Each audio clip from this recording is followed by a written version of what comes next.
Francis a réussi à le convaincre de venir ce soir pour un sujet qui est tout à fait en phase avec les préoccupations de la Cité Architecture et Patrimoine. Vous savez que l'un des grands enjeux, c'est le débat entre l'architecture contemporaine et le patrimoine. Et là, je crois qu'on a un cas d'école absolument extraordinaire.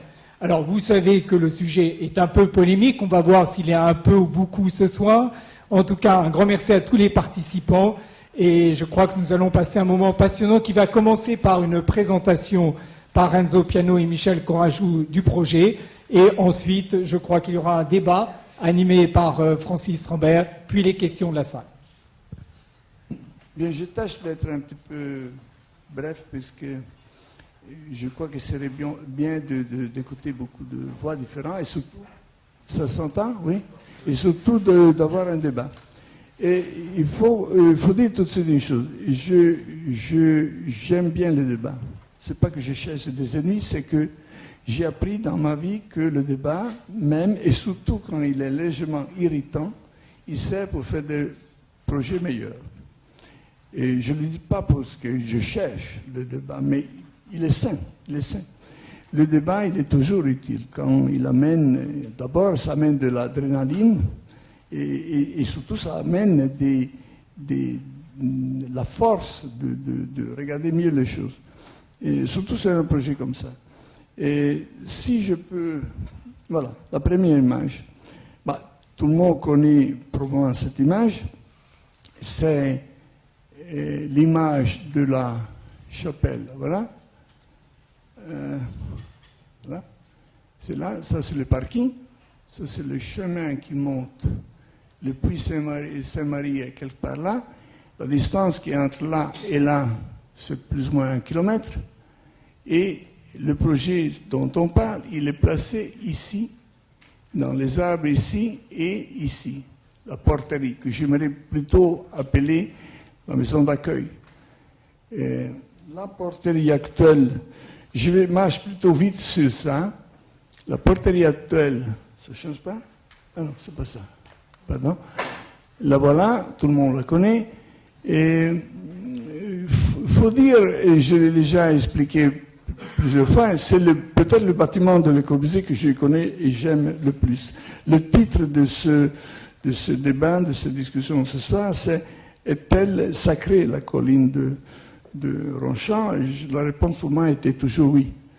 Toujours, je découvrais cette colline pour le fait que c'était sacré à Le Corbusier pour moi, parce que c'est comme ça que je l'ai connu, c'est comme ça que je suis allé. Mais j'ai eu la surprise, moi, laïque, avec quelques doutes, j'ai eu la surprise de me retrouver dans cette église dans les conditions, je crois, plus incroyables, de méditation, de recueillement.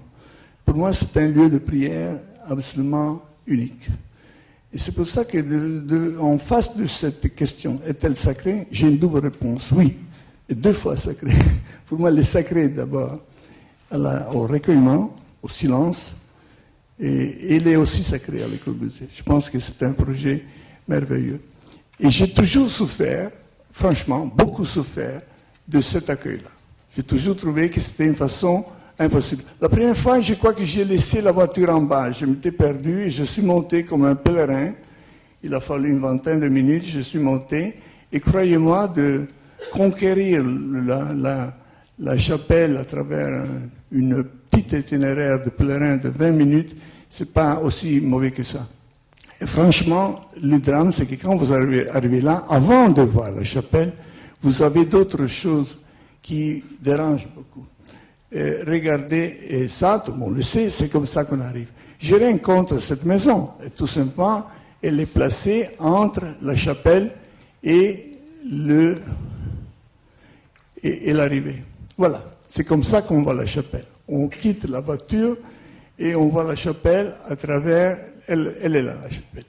Et bien sûr, personne peut justifier un projet qui n'est pas bon pour la simple raison que ce qu'on a aujourd'hui, c'est mauvais. C'est évident. Il faut que ce qu'on fait il soit absolument à l'auteur. Mais c'est quand même évident que ce lieu, aujourd'hui, il n'est pas correct. Il y a beaucoup trop de voitures, surtout il y a quelque chose qui ne marche pas. Il y a ces côtés-là. qui existait, voilà le parking, on arrive, on laisse la voiture quelque part, et après on marche, on monte sur le chemin de croix. Le chemin de croix, en réalité, il a toujours fait comme ça. Il descend, il est encore là. Tout à l'heure, Michel Courageux va vous montrer des images de ce chemin de croix, qui existe encore et qu'on peut utiliser, et qui est magnifique. Mais c'est évident que cette maison amène dans ce lieu quelque chose qui ne marche pas du tout.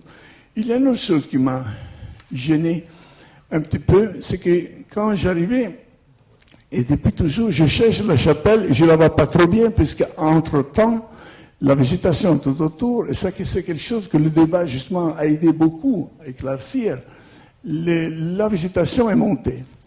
Et le sommet de cette colline était beaucoup plus désert au début. Et ce n'est pas des arbres qu'on a plantés nous, hein, ça c'est les arbres qui ont grandi. Mais la chapelle est un petit peu trop envahie par les arbres. C'est vrai quand vous regardez la chapelle de loin, c'est aussi vrai quand vous êtes sur le parvis de la chapelle. Maintenant, tout à l'heure, on va voir des images. Et ça, c'est quelque chose qui m'a aussi gêné beaucoup. J'ai accepté le projet et il m'a fallu un petit peu un moment parce que, franchement, je ne me sentais pas trop en mesure de le faire. La sensation d'être inadéquat, c'est typique d'un architecte, enfin, je pense le plus sage, puisque c'est un métier tellement complexe. Et vis-à-vis d'un projet comme ça, on a peur. C'est évident qu'on a peur. Et finalement, on a commencé à travailler. Et la raison pour laquelle on a accepté, et j'ai demandé à Michel de nous accompagner dans cette aventure, c'était pas seulement pour éliminer cette maison-là et ce grand parking tel qu'il est. Il faudra bien sûr des places de parking, mais ça peut être fait autrement. Mais c'était aussi de délivrer autour de la chapelle l'endroit pour qu'on puisse voir, comme Le Corbusier l'a toujours dit, l'horizon, le palais des 4 horizons. Je crois que c'était plutôt les horizons vers les Vosges, là, vers le nord-est et sud-est.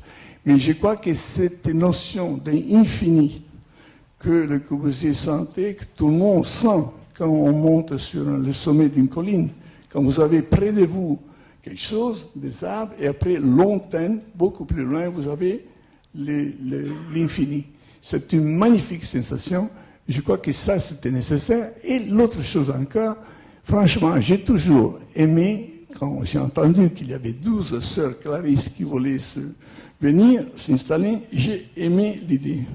Quand j'ai vu ce Brigitte, j'ai arrêté tout doute, en plus.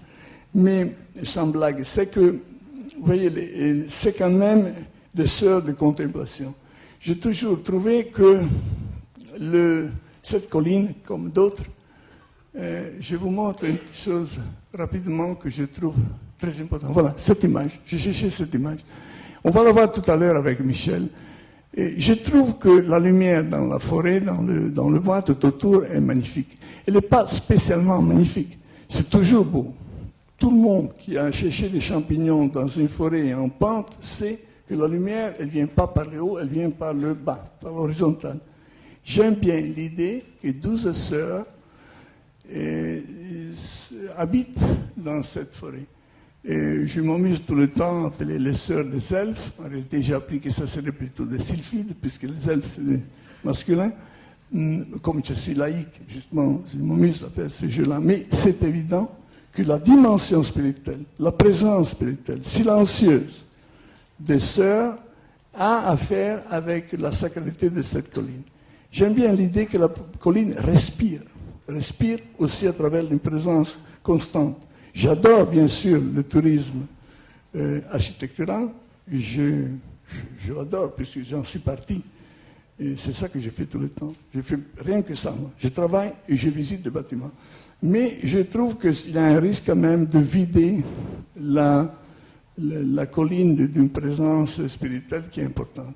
Alors, à condition que ce soit vraiment des sœurs, à condition que ce soit des sœurs Clarisse, qui sont des sœurs contemplatives, à condition qu'on puisse trouver cette lumière, je trouve que c'était une bonne idée.